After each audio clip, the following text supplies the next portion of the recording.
السلام علیکم ګرانو دوستانو، بیا هم ښه راغلاست زموږ د یو نوی درس سره چې زموږ نن درس دی 5م درس دی. ګرانو دوستانو، زموږ درس دغه د چې څه رقم باید سلام او روغ او جوړ یو بل سره وکړو په فرانسوي ژبه کې.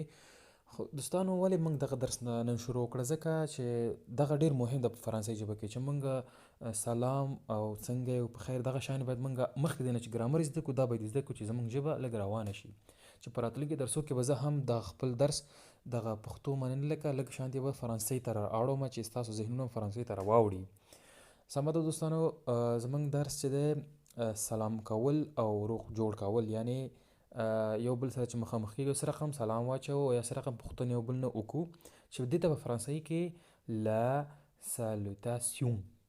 سالوتاسیون وایي. په دې آخر کې چې فرانسوي ژبه کې په آخر کې چې کله ټي ای او ان راشي نو دا د څه اواز ورکوي، څه رقم چې په انګلیسي کې د شین اواز ورکوي. که چېرته موږ دا په انګلیسي کې وایو نو سالوتاسیون ویل کېږي، خو دلته داسې نه، لا سالوتاسیون ویل کېږي. ګران دوستانو، سلام کول او سلام اخیستل په فرانسوي ژبه کې دا هم یو ډیر غټ بحث ده. خو مخکې دی نه چې موږ درس خپل شروع کوو نو ګرانو دوستانو تاسو نه هیله کېږي چې زموږ چینل سبسکرایب کړئ او نور پښتنو وروڼو ته شریک کړئ چې تر څو وکولی شي دغه فرانسوي ژبه په پښتو ژبه ډیر اسانه زده کړي، خاص کر په افغانستان کې چې کوم پښتانه دي یا هغه په پاکستان کې.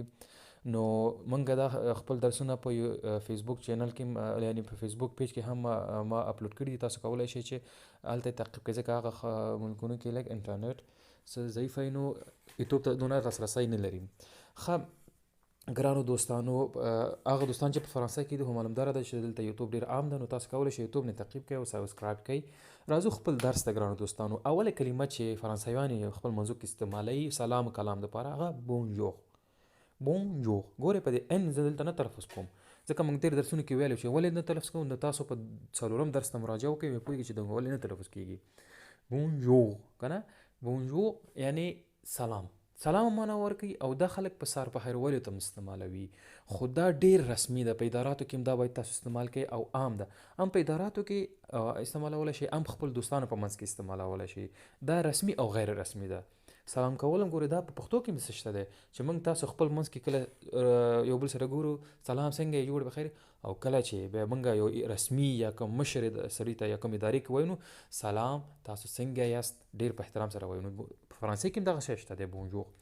او بل چې دی که نه سلو دا ډیر عام ده، بس دا دوستانه په مخ کې موږ تاسو لکه خپل ملګرو سره ځان چې کوم وړوکی کس ګورو که نه شخص ګورو نو کولی شو سلو به نه وایي، بیا سلو ډیر بده معنی ورکوي. سلو ګورئ دا چې دا رسمي او غیر رسمي ده. او بل ډیره زیاته غیر رسمي چې دوستان استعمالوي لکه کوکو، کله چې یو بل مخامخ کېږو چې کوکو، دا فرانسویان اصطلاحګانې دي چې تاسو کولی شئ چې دین استفاده وکړئ. او راځو یو بله موضوع ته. کله چې موږ بونجور وایو نو بونجور سره به موږ یو بل کلمه استعمالوو لکه بون متا، سهار په خیر، بون متا. ګورئ په آخر کې ای ان د متا کې راغلی دی، دا نه ویل کېږي ځکه دا دماغي حروف دي، ویل کېږي خو دماغي بون متا. صحیح شو، یعنی سهار هم په خیر. دویم ته وګورئ بون اپخیمیدي یعنی وروسته د غرمې هم تاسو په خیر، ستاسو وروسته د غرمې دي په خیر وي که نه، ګوډ آفټرنون چې په انګلیسي کې ورته وایي. او آخري چې دی بونسواغ، ګورئ او نه وروسته ای راغلی دی، دا وا باندې بدل شوی بونسواغ. لک په معنی څه شی ده، یعنی ماښام هم په خیر.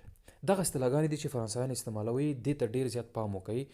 بعض ځینې دوستان دي چې کله چې یو چېرته فرانسوي سره مخامخ شي نو ټوله ورځ ته بونجور کوي، یا دې ته پام نه کوي چې دا اوس جوغ نه دی، دا خو ماښام دی، ورته وایي چې بونسواغ، دغسې به ورته وایي. دې نه وروسته زه تاسو ته یو بل شی درښیم، les titres de civilité، یعنی هغه اصطلاحات چې د احترام یا د اجتماعي الفاظ دپاره استعمالیږي، هغه الفاظ تاسو ته ښیم. هغه چې شی دي، اوله چې دا موسیون، دا مونسیوغ نه ده. ښه ګورئ دا ولې مونسیو ویل کېږي، په تېر درسونو په اول دویم دریم څلورم درس کې ما تشریح کړی دی، تاسو کولی شئ چې هغې ته مراجعه وکړئ. دا ډېر ضرور مسایل دي تاسو باید زده کړئ. موسیو یعنی خاغلی، سړي ته استعمالیږي که نه. مادام یعنی مادام څه معنی، یعنی خاغلی، ښځې ته استعمالیږي. او دریم چې دی مدموزل، ګورئ بونجو موسیو، بون متا موسیو، بونجو مادام، بونجو مادموازل. مادموازل چاته وایي؟ شهزادګۍ ته وایي، یعنی هغه جنۍ ته یا هغه ښځې ته وایي چې جنۍ ته وایي چې واده نه یې کړی، یا ته نه پوهېږې چې هغه واده کړی یا که نه دی کړی. نو موږ نه پوهېږو چې هغه مادام ده که مسیو ده. مسیو خو سړی ده، خو یعنې مادام نه معلومېږي چې مادام ده او که نه. او د دې هغه سمبولونه چې دي، مسیو به ام ټکي باندې همیشه تاسو ته پخوي. په فورمونو کې ډېر متوجه اوسئ چې که چېرته ام ټکی لیکل شوی یعنې دا مسیو معنا ورکوي کله چې فورمه ډکوئ په فرانسوي ژبه باندې. او ام یو چې لیکل شوی بې نقطه وي دا مادام معنا ورکوي، او ام ال یو چې لیکل شوی دا مادموازل معنا ورکوي. پوه شوې؟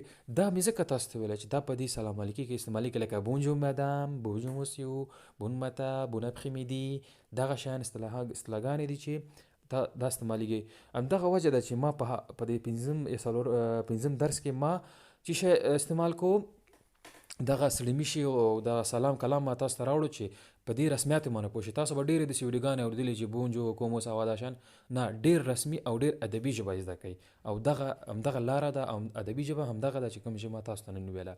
اوس راځو سلام نه وروسته موږ څه شی وایو؟ چې څنګه یې؟ زه ښه یم، ته ښه یې. اوس ګوره دې ته څه وایي؟ کومو تالیوو، کومو واتو. دې کې خبره شته دی. ګورئ، کومو تالیوو چې دی دا رسمي دی او مشرانو ته استعمالېږي. څنګه یې تاسو؟ لکه یو ادارې ته ځي، یو دفتر ته ځي، څنګه یې تاسو؟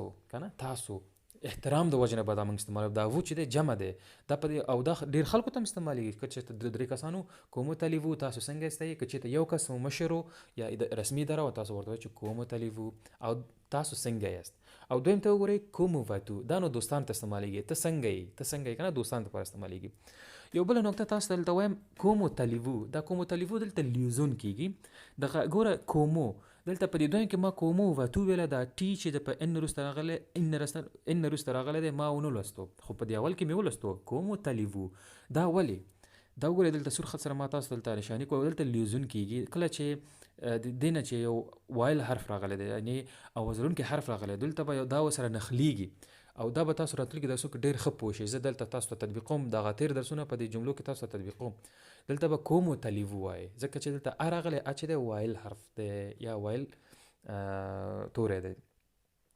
ښه، د دې ځواب څه شی دی؟ اوس په ځواب کې دې دواړو جملو ته موږ څه شی وایو؟ ژ وی بیان، زه ښه یم. ژ وی بیان، زه ښه یم. صحیح شو؟ لکه خلاص ځواب ژ وی بیان، زه ښه یم. او راځو یو بل دغه ته بل موډل ته راځو، یعنې ستړي شي یا پوښتنه د یو بل چا نه په دویم ډول چې سره قمدي کوي. کومو سوا، کومو سوا، څنګه یاست. دا یو عامه کلمه ده، دې کې وو تو نه ده راغلی.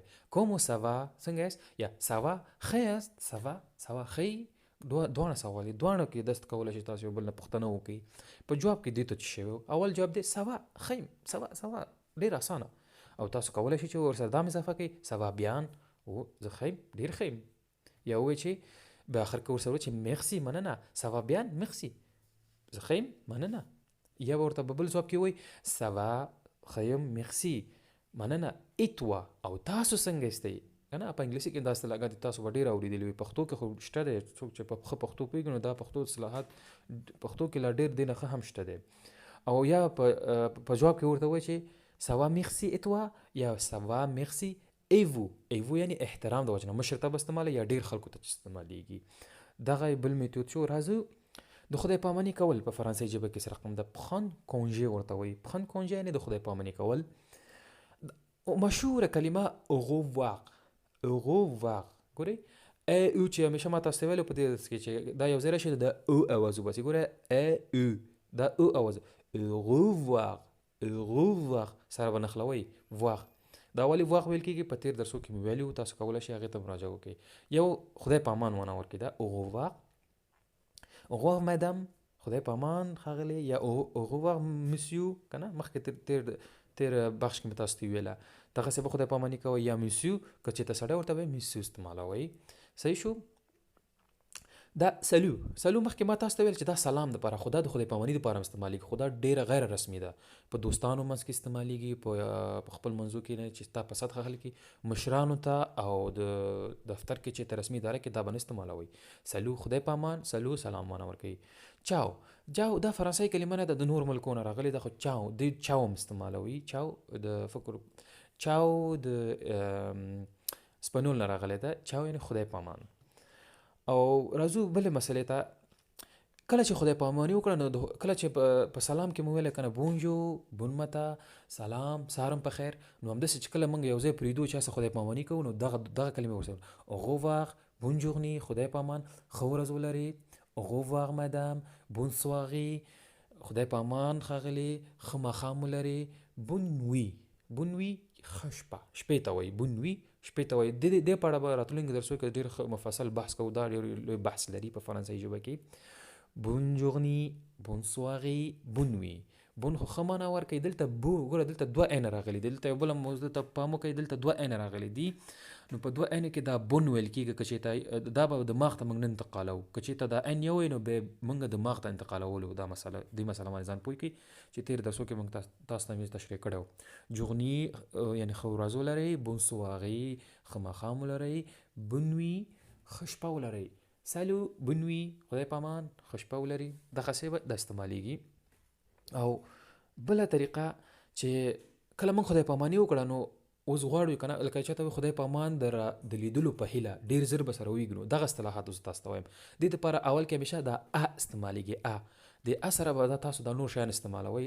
لکه اول ګورئ ادوما د لیدلو په تمه یعنې سبا به سره وګورو که نه، سیو ټومارو چې په انګلیسي کې وایي، څوک چې په انګلیسي پوهېږي نو دې باندې به ډېر ښه پوه شي.